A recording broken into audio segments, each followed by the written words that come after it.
there's this thing where people tell you that you are not your emotions. You are not anger.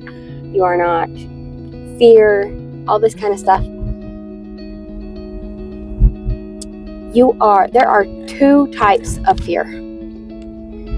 Two types of fear that sort of determine your life and how well you integrate in it. One is the fear of the soul. And the fear of the soul it's not necessarily like fear, like the nervous system fear, where it's like a chemical response in the body to prepare you for survival. The fear of the soul is more your negative beliefs. Your negative beliefs, if like that stops you if someone's judging you, and this, like, the soul is here to express itself basically. And so when it faces judgment that from someone else, it can take on a belief that it's not safe to express itself, or it's not safe to be seen, to be heard, what have you not. Okay, so there's two levels of fear. There's fear of the body and fear of the soul, and then there's also a fear of the mind. Some people get stuck in the fear of the mind. And the fear of the mind is where you're afraid to live, right?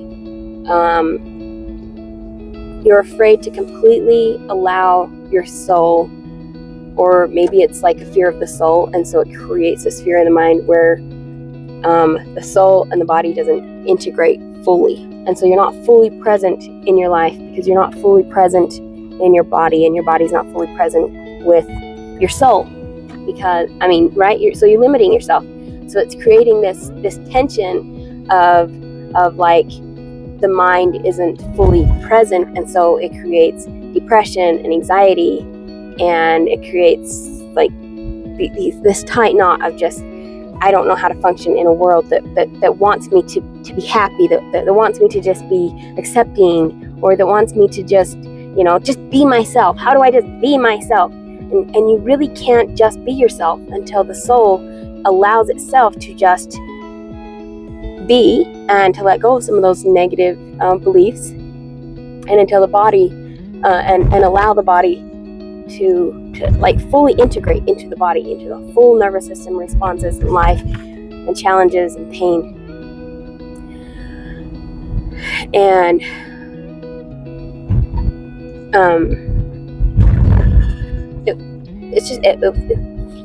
that was an interesting observation.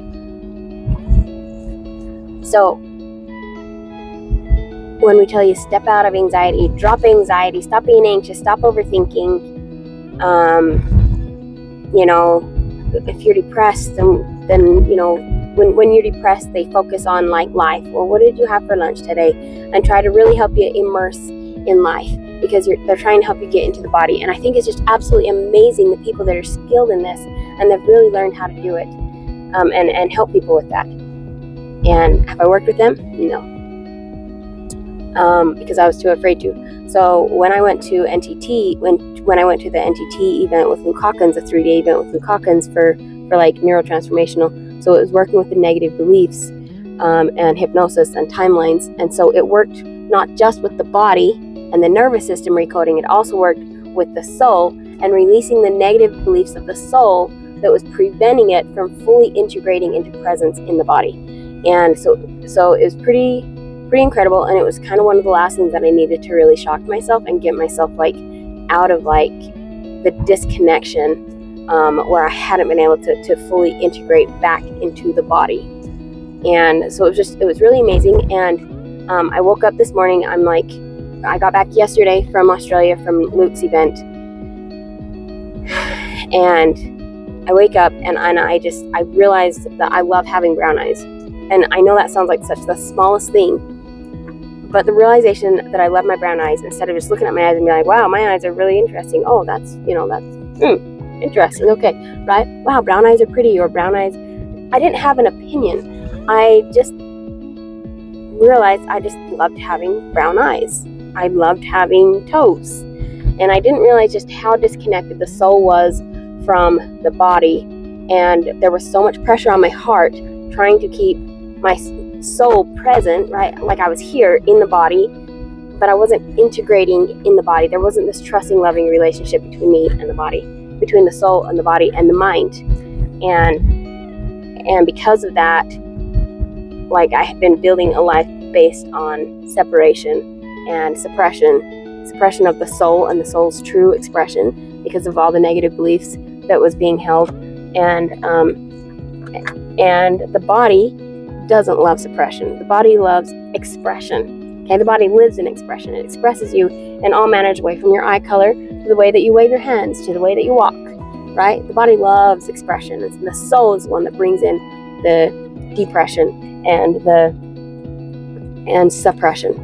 And so moving forward, my goal is to create a place with all of the different integrations, because that's why, like, people that only work with like Western medicine, integration of the body, or spiritual medicine, integration of the spirit, right? Sometimes you can start feeling you still get left feeling a little lost or a little lonely. Or sometimes one of the main things I see in like spirituality, people who like have a spiritual awakening, a lot of times it's, well, this is lonely, we don't need people, and if we're this loving present God, then what are we doing? And it's because we're here to be human. Like, I really, really love Greg Braden's stuff, being human. It's amazing and it's incredible. And I love Joe Dispenza's stuff, where he's teaching the manifestation and how to use the mind to communicate to the body. It's literally teaching the body how to communicate to the soul, and it's a really beautiful expression of love and self and reality. And my greatest wish for everyone is to experience the full integration of the soul, mind, and body, so that you can live a fully present, loving, and happy life. Peace.